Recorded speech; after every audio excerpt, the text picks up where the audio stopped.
بسم اللہ الرحمن الرحیم۔ دوستو، کہانی شروع کرنے سے پہلے آپ لوگوں سے گزارش ہے کہ ہمارے اس چینل اردو سٹوریز کو سبسکرائب ضرور کر لیں تاکہ ہمارے آنے والی ہر نئی کہانی کا نوٹیفیکیشن آپ کو بر وقت مل سکے۔ دوستو، آج کی کہانی بھی بہت مزے کی ہے، تو چلیے شروع کرتے ہیں آج کی کہانی۔ میں تعلیم حاصل کر کے فارغ ہو چکا تھا اور اب میں بینک میں ملازمت کیا کرتا تھا۔ میرے ماں باپ کو میری شادی کی فکر پڑ چکی تھی، لیکن میرا شادی کرنے میں ابھی کوئی انٹرسٹ نہیں تھا۔ میں اکثر اپنی ماں سے کہا کرتا تھا کہ مجھے شادی کرنے کی کوئی جلدی نہیں ہے، لیکن میری ماں میری کوئی بات نہیں سنتی تھی۔ وہ میرے لیے لڑکی تلاش کرنے لگی۔ ایک روز تنگ آ کر میں نے اپنی ماں سے کہہ دیا، ماں، اگر میں شادی کروں گا تو بہت شریف لڑکی سے کروں گا۔ مجھے ماڈرن لڑکیاں اچھی نہیں لگتی، اور میں یہ بات اچھی طرح سے جانتا تھا۔ آج کل کے دور میں اچھی لڑکی ملنا بہت ہی زیادہ مشکل تھا۔ میری ماں میری باتیں سن کر مجھ سے کہنے لگی، تمہیں فکر کرنے کی کوئی ضرورت نہیں ہے، میں تمہارے لیے گاؤں سے کوئی لڑکی پسند کروں گی۔ اگر میں نے تمہاری شادی کسی شہر کی لڑکی سے کر دی، وہ تو مجھے اپنے گھر سے ہی نکال دے گی۔ میں نے اماں سے کہا، اماں، آپ یہ کیسی باتیں کر رہی ہیں؟ میں کوئی بچہ تھوڑی ہوں کہ کسی بھی عورت کی باتوں میں آ جاؤں گا۔ ایسا ہرگز نہیں ہوگا، میں ہمیشہ آپ کے ساتھ رہوں گا۔ میری ماں میری بات سن کر مسکرائی اور کہنے لگی، بیٹا، تم نہیں جانتے، شادی کے بعد مرد اکثر اپنی بیوی کا غلام بن جاتا ہے۔ وہ اپنی بیوی سے بہت زیادہ ہمدردی کرتا ہے، ماں باپ کو بھی بھول جاتا ہے۔ اماں کی ایسی باتیں سن کر میں بھی بہت زیادہ سوچ میں پڑ گیا تھا۔ میرے دل پر ایک عجیب کیفیت طاری ہو چکی تھی۔ بہرحال اماں نے مجھے کہا کہ میں گاؤں کی کوئی لڑکی تمہارے لیے تلاش کروں گی۔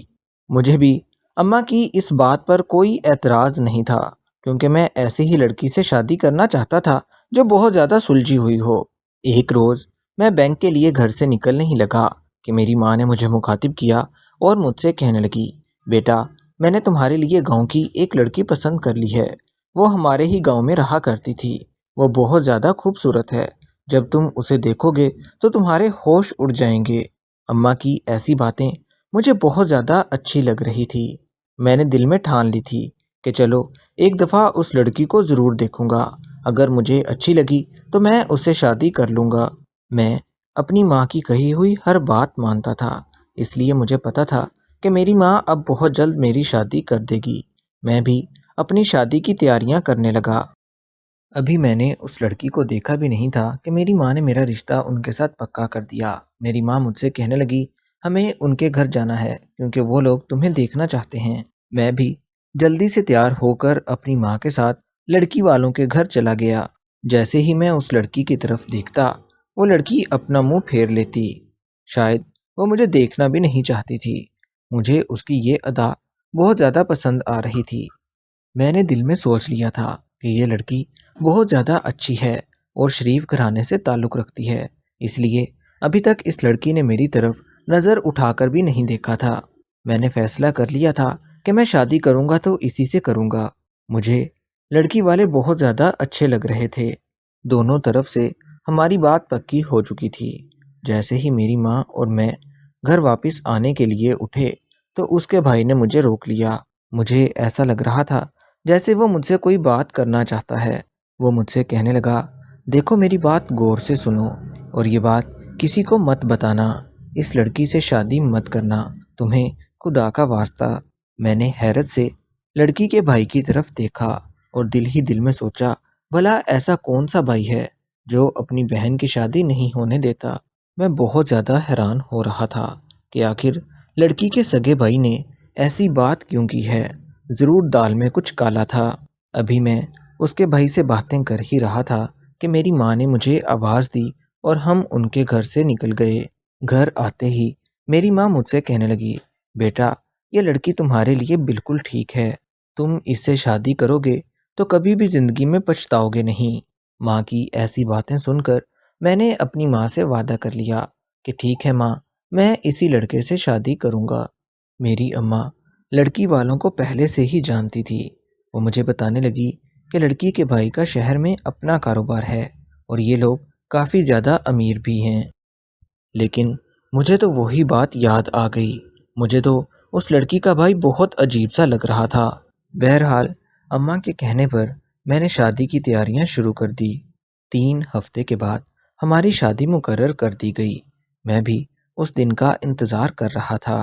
اچانک ایک دن ہمارے گھر کے دروازے پر دستک ہوئی۔ جیسے ہی میں نے دروازہ کھولا، یہ کوئی انجان آدمی تھا۔ میں نے اس آدمی سے پوچھا کہ آپ کون ہیں اور یہاں کس سے ملنا ہے؟ تو وہ آدمی مجھ سے کہنے لگا، بیٹا میری بات غور سے سننا، میں یہاں صرف تمہاری بھلائی کے لیے آیا ہوں۔ میں اس آدمی کی باتیں سن کر ایک دفعہ پھر سے بہت زیادہ حیران ہو گیا کہ آخر ایسی کون سی بات ہے جو اس آدمی نے میرے ساتھ کرنی ہے۔ میں اس آدمی کی طرف متوجہ ہوا اور اس کی باتیں سننے لگا، لیکن جیسے ہی میں نے اس کی بات سنی تو میں بالکل بھی مطمئن نہیں تھا۔ پھر اچانک وہ مجھ سے کہنے لگا، میری بات غور سے سنو، جس لڑکی سے تم شادی کرنا چاہتے ہو وہ لڑکی اچھی نہیں ہے، تم ساری زندگی پچھتاتے رہو گے، تم اس کے ساتھ کبھی خوش نہیں رہ پاؤ گے۔ میں نے اس سے پوچھنا چاہا کہ آخر اس لڑکی میں برائی ہی کیا ہے، لیکن وہ مجھے کچھ نہیں بتا رہا تھا اور کہنے لگا، میں تمہیں ساری حقیقت نہیں بتا سکتا۔ وہ آدمی مجھ سے کہنے لگا، اگر تم میری بات نہیں مانو گے اور اس لڑکی سے شادی کر لو گے تو عمر بھر پچھتاتے رہو گے۔ شادی کے بعد بھی وہ لڑکی کبھی تمہارے ہاتھ نہیں آئے گی۔ اس کی ایسی باتیں سن کر میں حیران رہ گیا تھا۔ مجھے اس لڑکی کے بھائی کی بھی باتیں یاد آ رہی تھی۔ وہ بھی بالکل ایسے ہی کہہ رہا تھا کہ اس لڑکی سے شادی مت کرنا۔ یہ باتیں مجھے دل ہی دل میں پریشان کر رہی تھی۔ میں نے گھر آ کر ساری حقیقت اپنی ماں کو بتا دی کہ ایک آدمی نے مجھے یہ سب کچھ کہا ہے۔ میری ماں نے میری باتوں کا یقین نہیں کیا اور مجھے سمجھانے لگی کہ ضرور وہ ان کا کوئی دشمن ہوگا جس نے ایسی گھٹیا بات کی ہے۔ میری ماں مجھ سے کہنے لگی، تمہیں پریشان ہونے کی کوئی ضرورت نہیں ہے، میں ان لوگوں کو بہت عرصے سے جانتی ہوں، وہ ایسے بالکل بھی نہیں ہیں۔ اماں کی باتیں سن کر میں بھی بالکل چپ ہو گیا تھا۔ میری ماں مجھے بہت زیادہ زور دے رہی تھی کہ میں اسی لڑکی سے شادی کروں۔ وہ دن بھی آ گیا جس روز میری شادی تھی۔ شادی کی سب رسموں سے فارغ ہو کر میں اپنے کمرے میں آ گیا۔ میری دلہن بھی یہیں پر موجود تھی۔ میرا دل بہت زور زور سے دھڑک رہا تھا۔ مجھے اس آدمی اور لڑکی کے بھائی کی باتیں پھر سے یاد آنے لگی۔ میں اس شادی سے بالکل بھی مطمئن نہیں تھا۔ خیر، میں نے کمرے کا دروازہ کھولا تو سامنے میری بیوی بیٹھی ہوئی تھی۔ اسے دیکھ کر ایسا لگ رہا تھا جیسے وہ بھی اس شادی سے بالکل خوش نہیں ہے۔ وہ بھی کسی گہری سوچ میں گم تھی۔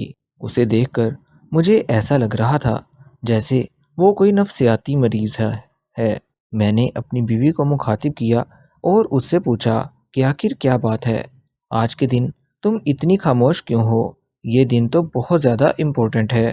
میرا دل بھی اس سے بہت زیادہ بدگمان ہو چکا تھا۔ کچھ دیر کے بعد وہ مجھ سے باتیں کرنے لگی۔ وہ میرے ساتھ بہت عجیب لہجے میں بات کر رہی تھی۔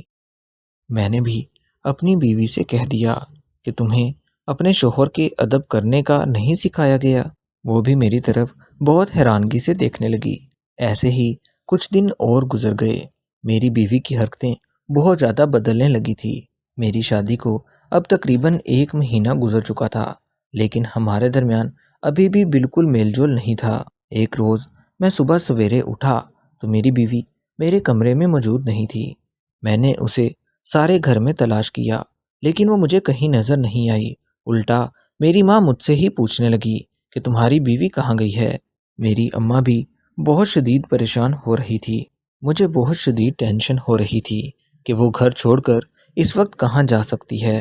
ہم سب گھر والے مسلسل اس کے آنے کا انتظار کر رہے تھے۔ مجھے بھی بہت عجیب لگ رہا تھا۔